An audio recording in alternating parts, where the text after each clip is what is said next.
homes, Senator Baucus. Do you ever think about whether they subtract that amount of money evenly from all the patients suffering and dying and the lousy ones, or just from a few of the lousy ones? So much for Senator Baucus.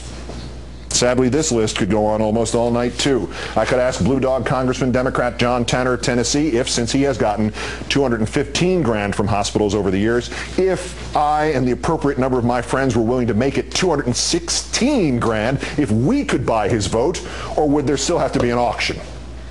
We could bring up Senator Hagan and Congressman Pomeroy, who at $628,000 appears to represent the insurance industry and not North Dakota. I could bring up Senator Carper and Senator Blanche Lincoln. And Senator Lincoln, by the way, considering how you're obstructing health care reform, how do you feel every time you actually see Senator Kennedy? We could bring up all the other Democrats doing their master's bidding in the House or the Senate, all the others who will get an extra 1,000 from somebody if they just postpone the vote another year, another month, another week. Because right now, without the competition of a government-funded insurance company, in 1 hour, the healthcare industries can make so much money that they would kill you for that extra hour of profit. I could call them all out by name, but I think you get the point. We do not need to call the Democrats holding this up blue dogs. That one word, dogs, is perfectly sufficient. But let me speak to them collectively anyway. I warn you all. You were not elected to create a Democratic majority. You were elected to restore this country. You were not elected to serve the corporations and the trusts who the government has enabled for these last 8 years.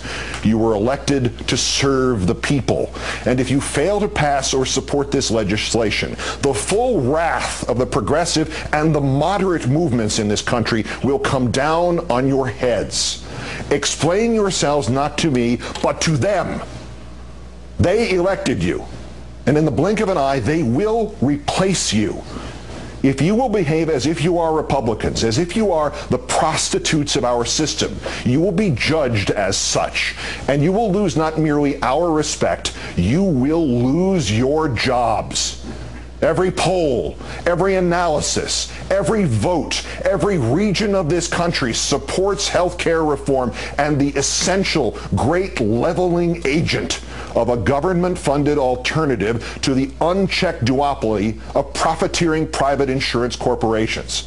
Cross us all at your peril, because Congressman Ross, you are not the representative from Blue Cross.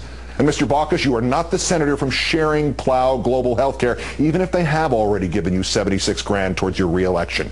And Ms. Lincoln, you are not the senator from DeVita Dialysis, because, ladies and gentlemen, President Lincoln did not promise that this nation shall have a new death of freedom and that government of the corporation, by the corporation, for the corporation, shall not perish from this earth.